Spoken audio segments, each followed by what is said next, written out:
Pincha విద్యలన్నీ దాచుకుంటారు sir. తనకు నచ్చిన వాళ్ళకి ఒకరికి ఇద్దరికే చెప్తారు. ఇప్పుడు ఏదైనా చూయించమంటే ఏం చేస్తారంటే ఇద్దరిని మంచి వాళ్ళని తీసుకొచ్చి చూపిస్తారు.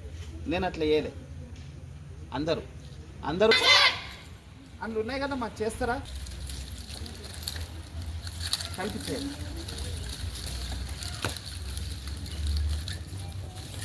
ఈ చేతులున్న ఒక కాగితం ఉంటే చాలు సార్, 10 మందికి సమాధానం చెప్పవచ్చు.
ఝాన్సీ లక్ష్మీబాయి, రాణి రుద్రమాదేవి అంటారు కదా, వాళ్ళు తిప్పే ఖర్చు అయ్యింది.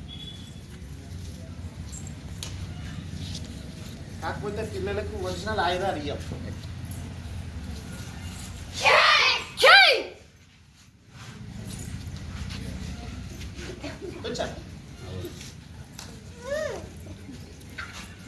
మనం అది వీళ్ళకి ఇయ్యం, చెక్కతోనే చేస్తాం.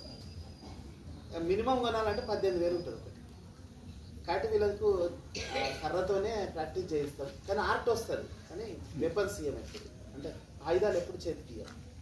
వీళ్ళు ఒక దశకు వచ్చిన తర్వాత, ఓపిక వచ్చినాక, సహనం వచ్చినాకనే వీళ్ళకి ఆయుధాలు చేస్తాం. అప్పుడు ఆయుధాలు ఇచ్చేటప్పుడు కూడా ప్రమాణం తీసుకొని ఇస్తాం.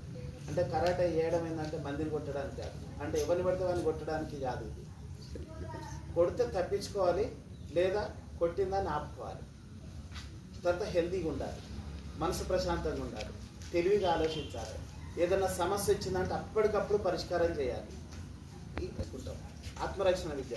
ఈ విద్య